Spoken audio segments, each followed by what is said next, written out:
He's got whatever the biz, he's on it. Whatever it is, he's got the scoop, the fact, the find.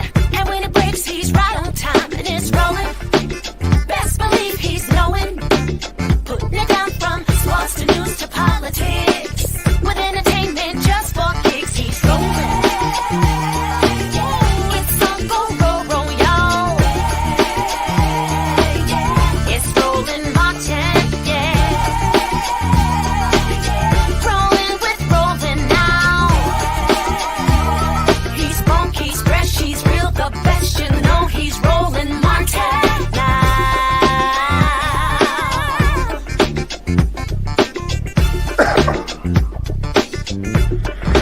Martin.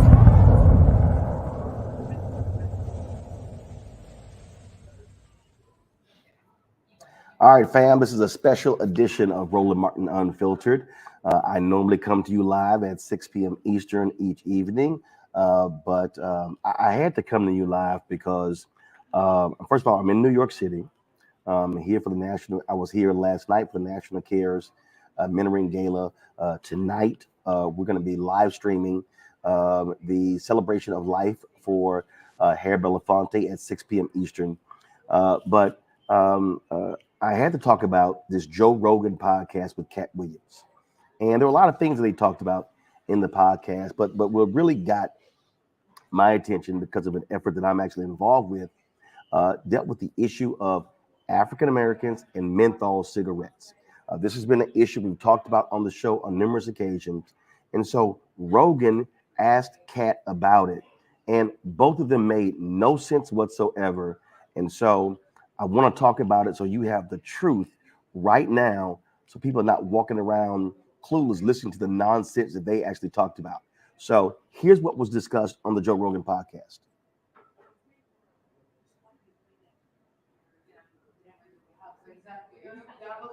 Does your government control you?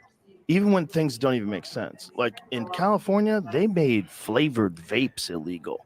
Can you imagine? You're like, strawberry mist is our number one That was problem. fine, but they let it also hurt black people in that it counted menthol as a flavor and hurt Newport. So you can't sell menthol cigarettes in California. Right. They have their own cigarettes that have wild. non-menthol Newports. Yeah. It's terrible. Why do black people like menthol so much? What's that about? It's a totally different type of cigarette. You're going to get me canceled. No. This is very racist, this Is conversation, even though neither of us are. Go figure. Just talking about a type of cigarette that people enjoy? Just saying, why do black people like Newport so much? And a black person actually getting ready to answer this. It's terrible on all ends. I don't think it is. Well, I don't think it is either, because we have a new. It's like if you start asking me about spaghetti, I'm not going to get offended. You start asking me about Italian food or why are Italian people so loud? I'm not gonna get How offended. many people have ever died of pasta related illnesses? A lot, Joe. A lot of fatzos out there kicking the bucket, bro. That's not because of pasta. That's an overabundance of carbohydrates. They were going to be fat wherever they lived, sir. Maybe. That's an overindulgence. Going to be great bread eaters and delicious high carbohydrate food. They couldn't stop it. People are addicted to food like they're addicted to anything. If there's a thing that I could ever be addicted to, it's that. Right. That's all of us, though. All of us. And what a blessing. Yeah. We have so much. Starving people are addicted to anything, and they don't have food-related illnesses. Exactly. But back to where we were. Yeah. You were asking me about the menthol cigarettes. Oh, that's right. And the answer is,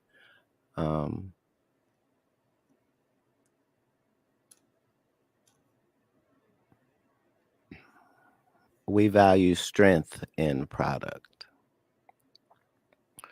So there's this whole thing with liquor and malt liquor and the difference between the two, and one is richer and stronger. And the more potent version. Right. And as a people, we tend to go with those products.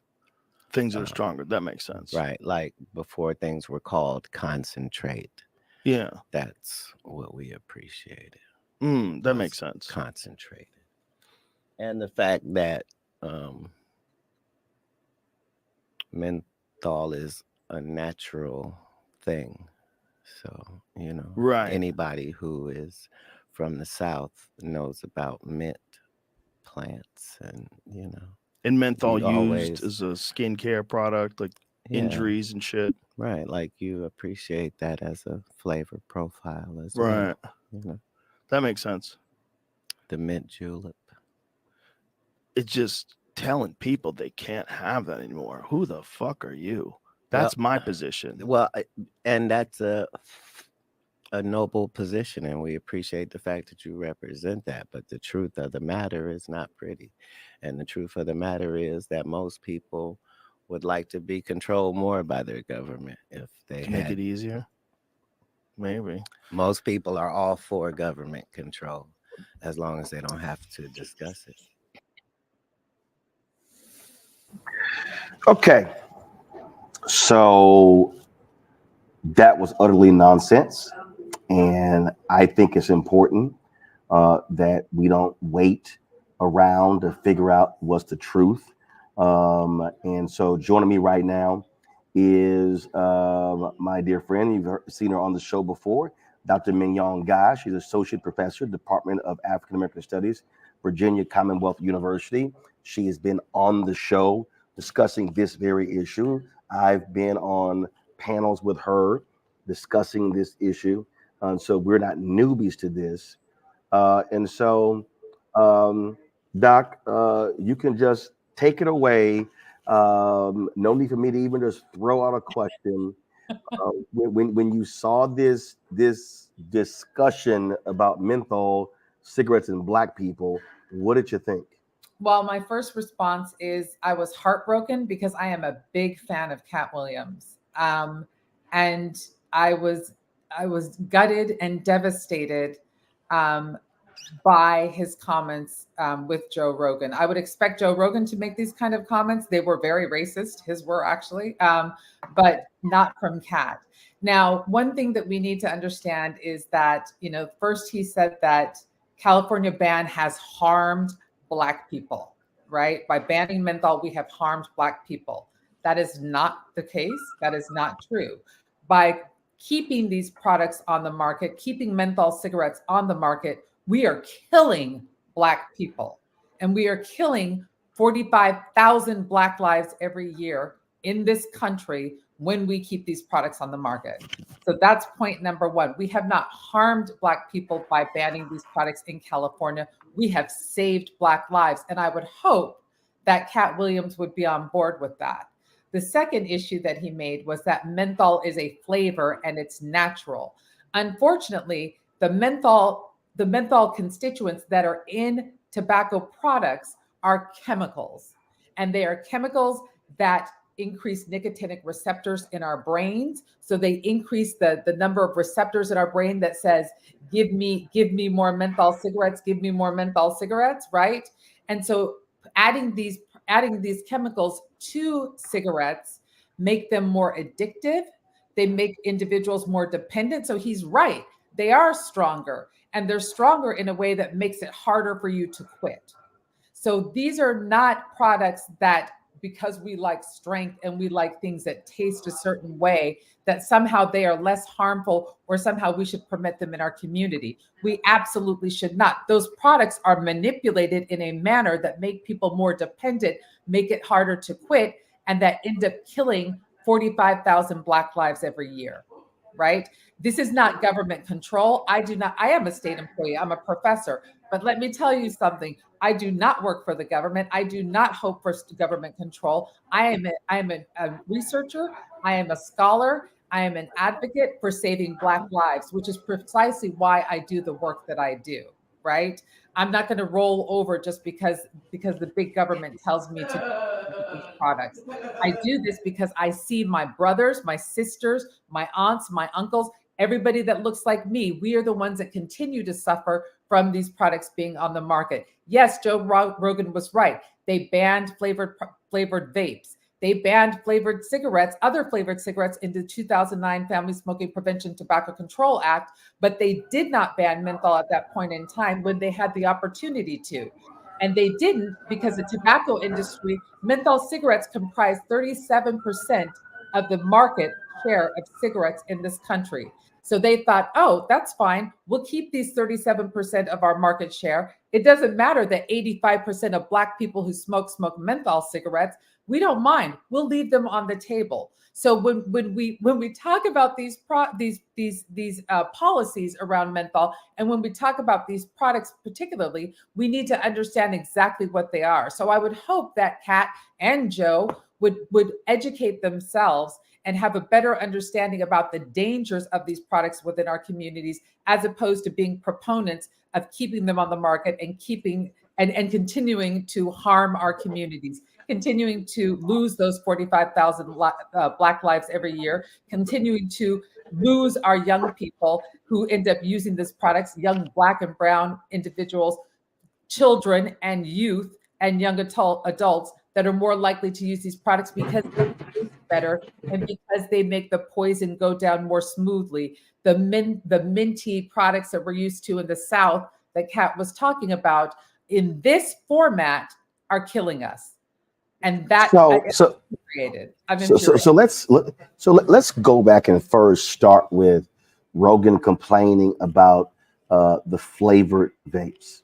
The reality is that the tobacco industry saw the data, and the data showed that the people who were smoking in America, it was decreasing. That's right.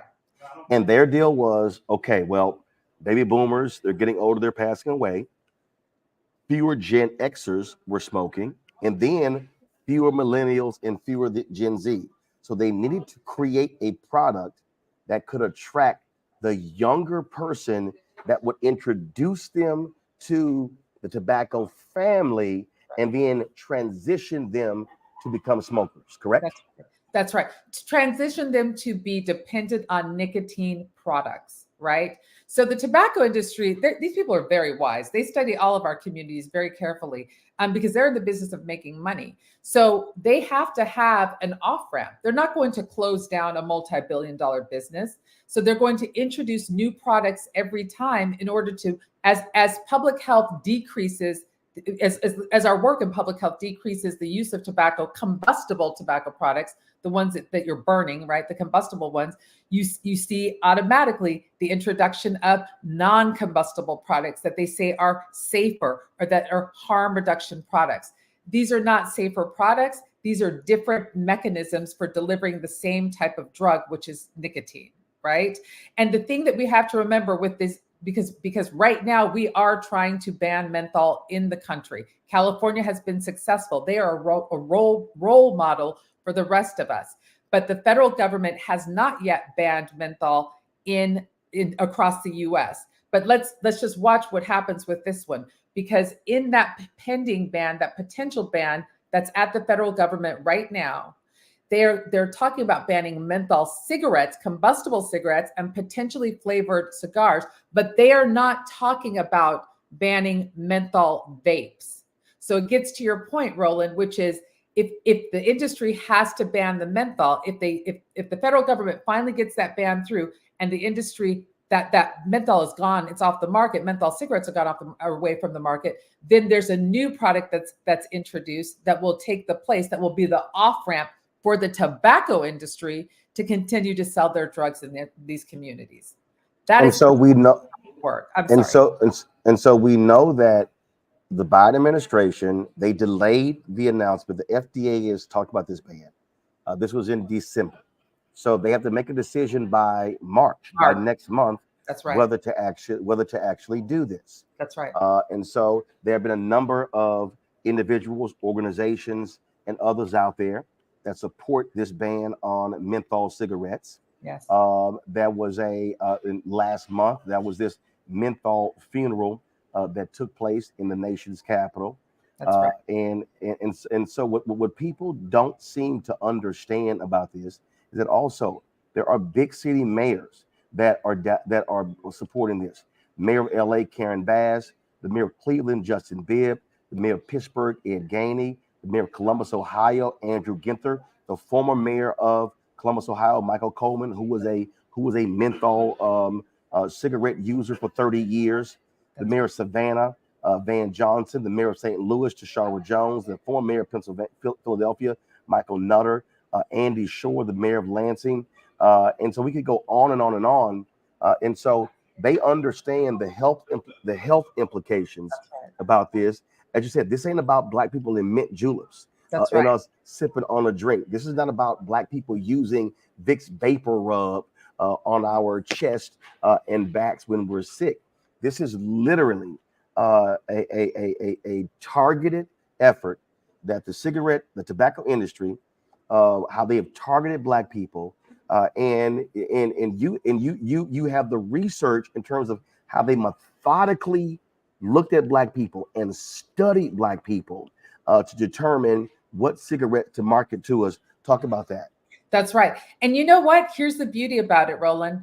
The tobacco industry. So when there was a lawsuit that you and I have spoken about before, which was the master settlement agreement, when the tobacco industry was sued by several entities, and they had to provide additional funds for cessation and for other things as a result of it. But there was something that was really important that came out of that master settlement agreement. And they were required, tobacco industry executives were required to turn over all of their internal documents, their emails, they weren't emails at the time, but their documents about their strategies, about their tactics, about various types of methods that they were going to use to sell their products, right? So those are all available to the public. So these are not things that we're making up. The University of California at San Francisco have the tobacco industry documents, and any person, any resident, any citizen, even internationally, any person in the public can go look at those documents themselves, and they can actually research and look at the strategies that were used by the tobacco industry over years in order to target Black communities. So there are documents that are out there that explicitly state that the tobacco industry, for example, understood that Black Americans like to go to cultural events. They like to, they want to be perceived as a certain image.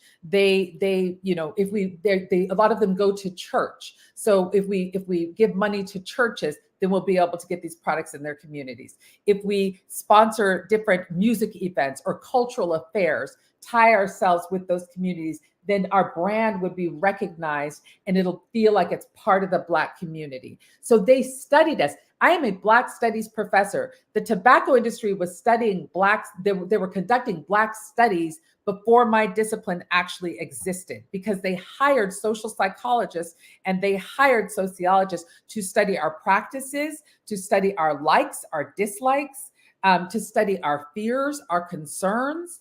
And that's how they have consistently kept these products in our communities. And this is so hold on. So when we say we were targeted, mm-hmm. You say the data shows they literally hired experts to put Black people under a microscope to figure out how can we, one, create a product and market the product to them that they will accept. That's right. That's right. They have it specifically, and they talk about not just Black people, they talk about young people specifically. How do we create products that are more appealing to young Black people? They also, the most nefarious part about it, and which I really hope your audience does at some point go look at these documents, or they can email me and they can ask me and I can show them exactly where to find the documents, because it's one thing when we say them, but it's something else when you read it for yourself. There were other documents in the industry documents at UCSF, which is when they figured out that tobacco, cigarette smoking, menthol smoking in particular, was associated with low birth weight, right, in Black women.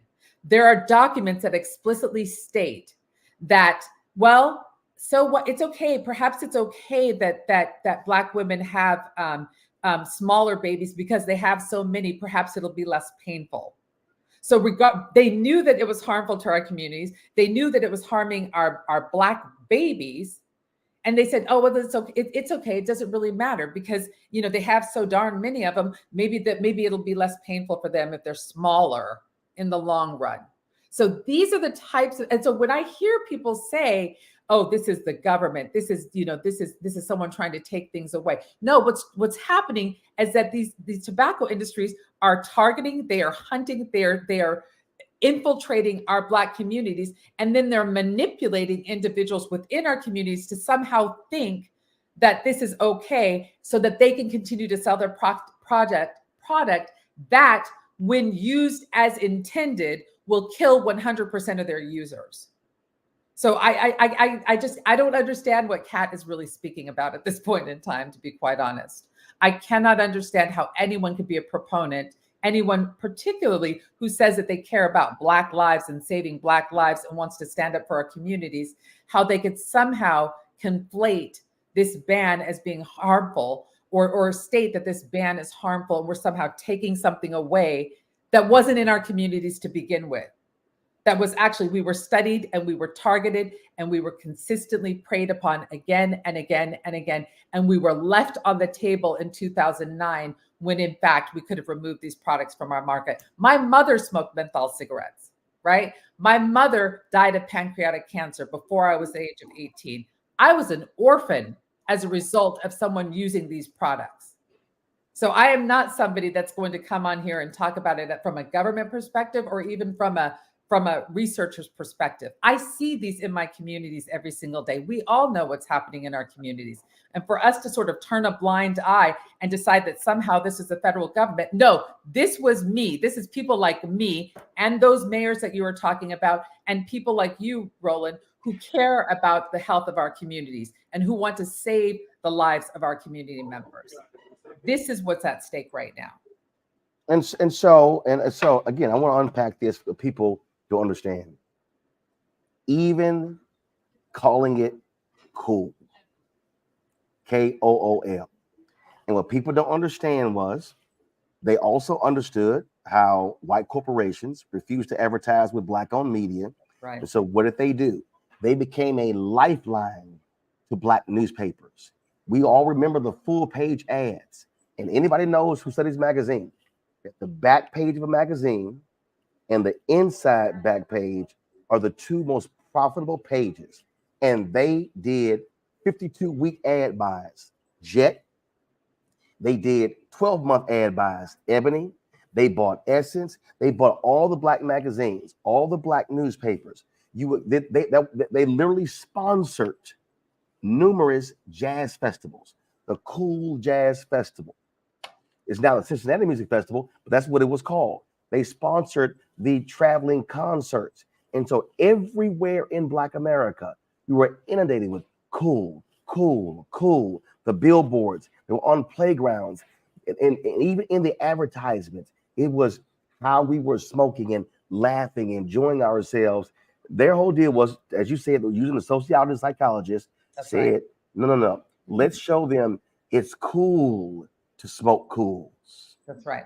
That's right. That's right. And let me tell you, here's another reference for your audience. I'm trying to find the email or the website link, because they're at Stanford University.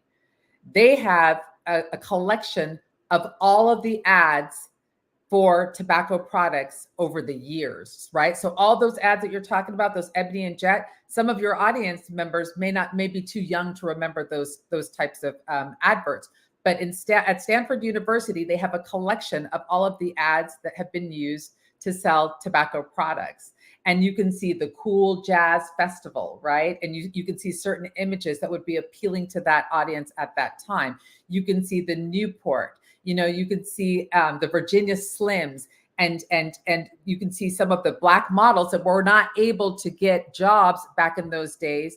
You can see some of the faces that we know, like Beverly Johnson, right? One of the most beautiful Black women in the world who couldn't get a job at that point in time, but they put her in tobacco ads, right? And so suddenly we were able to see somebody that looked like us, or suddenly we were able to see people that were doing things that were that seemed like they were representing our communities, right? They even at one point, there's some ads out there that they actually, it's mind-blowing. They actually have an ad that looks like it's Martin Luther King Jr.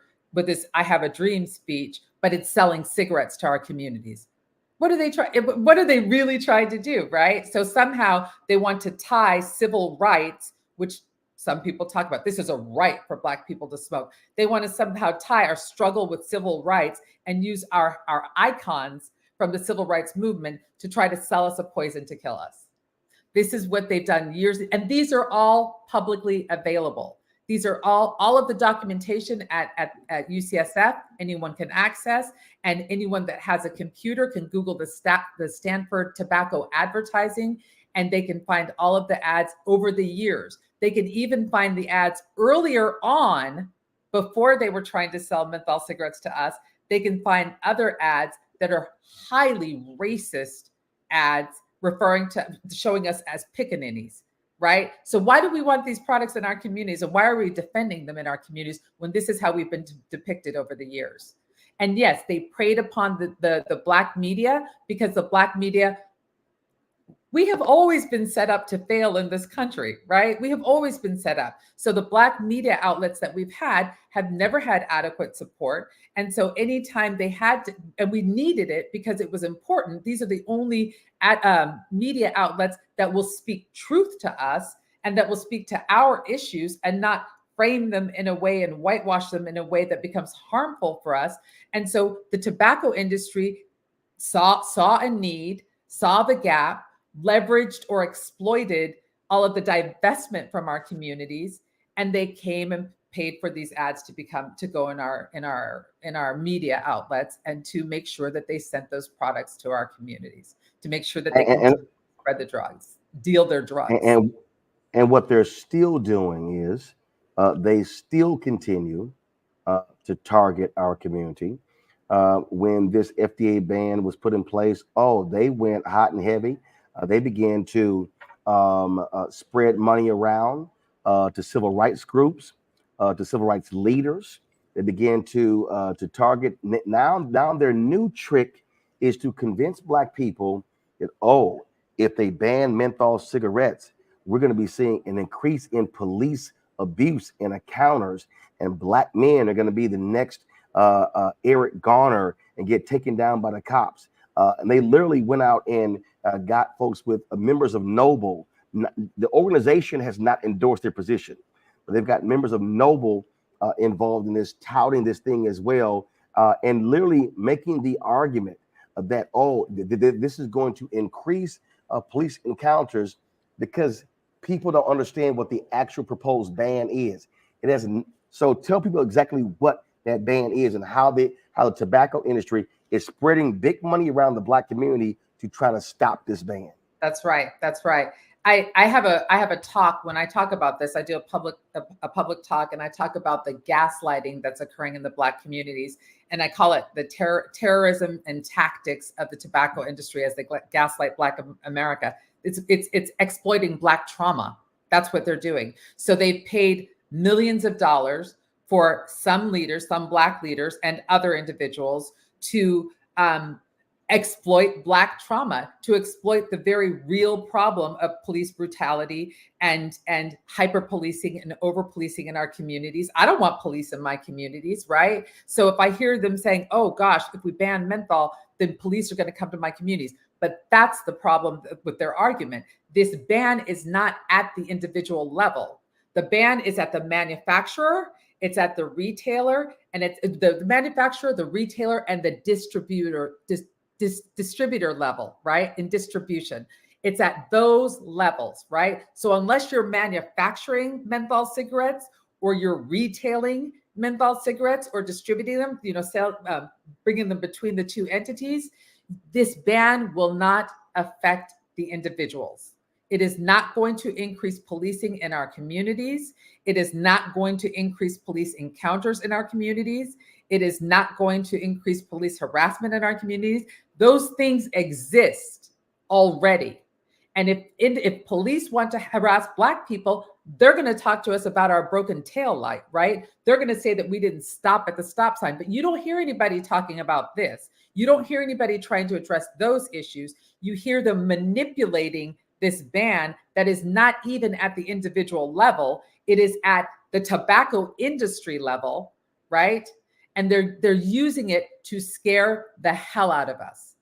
And it is it is outright exploitation, and it's gaslighting.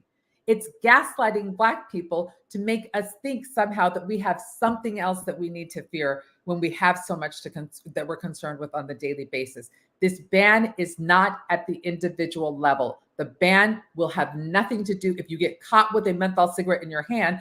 I don't know how you're going to get caught with them in your hand when they're not allowed to sell them anymore, or they're not allowed to import them into our country, right? They're not going to. It is not at the individual level. It's at the tobacco industry level. It is at the retailers level, and it is at the distributors level, not the individual. And so one of the things that Rogan was talking about is, oh, this is taking away freedoms and the government, controlling you. Let's be real clear. The government has very clear policies about lead in water.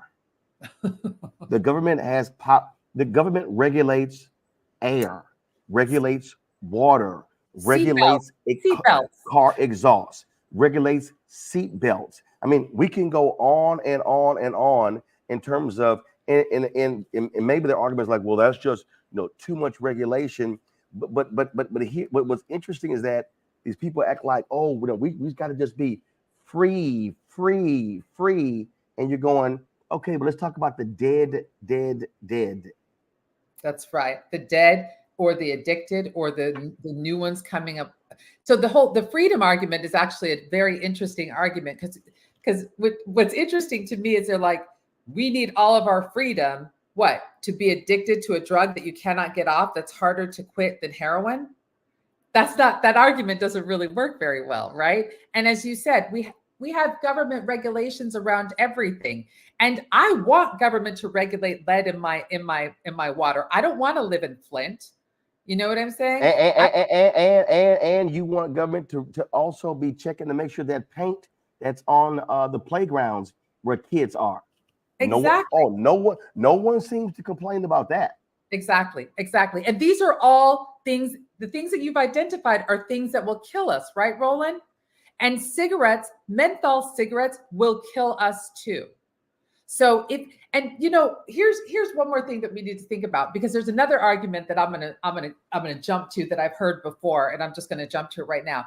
Well, banning menthol is racist. We shouldn't ban menthol. If we're not going to ban all cigarettes, why are we banning menthol? It's racist against Black people. No, how they got into our communities was racist against Black people. How the tobacco industry used redlining. They used these residential segregation. They used these vestiges of Jim Crow to make sure that we were all in these neighborhoods, and that we could bombard these neighborhoods with advertisements, and we could make sure that those in Black neighborhoods, you have more advertising available, you have bigger advertising available, you have them closer to school, so you can make sure that our Black children can see those ads and use those products, right? That is what's racist, right? Banning menthol is really reparations, and it's leveling the playing field. It's pulling back something that should have been done a long time ago. The reason why we were able to ban menthol cigarettes, potentially, if they do, is because they are a different product than regular cigarettes. We are not comparing apples and apples. We are comparing apples and oranges. And that orange menthol cigarette is more dangerous. It is more addicting. We are more likely to die. People use them differently. They inhale them differently. If you ever smoked a cigarette and tried to smoke a regular Winston or something like that, I can't remember what the names are, Camel, right? Versus smoking a menthol. When you smoke a Camel, what are you going to do? You're going to cough it up, right? When you smoke a menthol cigarette, it soothes. It has anesthetic appeal, it's more smooth as it goes down your throat, right? So it's got this anesthetic sort of response that you have.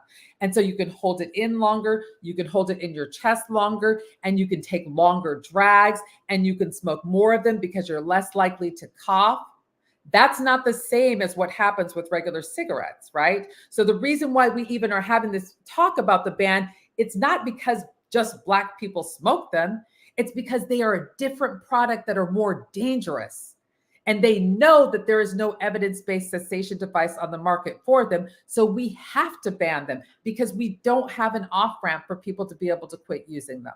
This is our option that we have. We do not want lead in our water. We do not want lead in our paint. We do not want bad air, polluted air in our neighborhoods.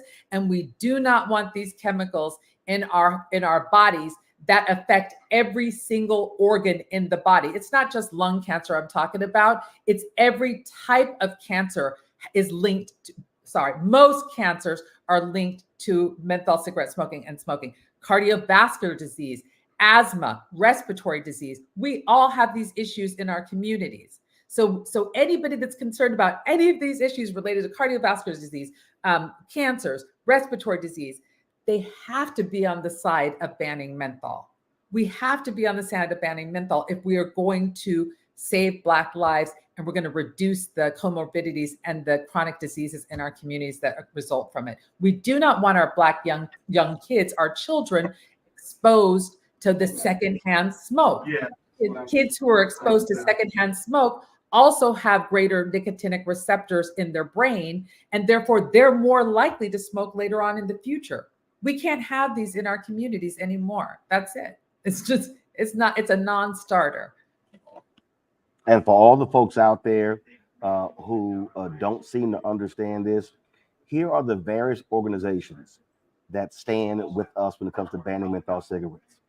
100 Black Men of America, African American Tobacco Control Leadership Council, African American Wellness Project, Alpha Phi Alpha Fraternity Incorporated, the Association of Black Cardiologists, the Association of Black Women Physicians, the Black Men's Health Initiative, Black Women's Health Initiative, Black Women's Roundtable, Church of God in Christ Social Justice Ministry, Mocha Moms Inc., the NAACP, National Black Empowerment Council, the National Black Nurses Association, the National Caucus and Center on Black Aging Inc., National Council of Negro Women, the National Medical Association, that's the group of Black doctors, Save a Girl, Save a World, the Arc of Justice, the Center for Black Health and Equity, the National Coalition on Black Civic Participation, the National Council of the Churches of Christ in the United States.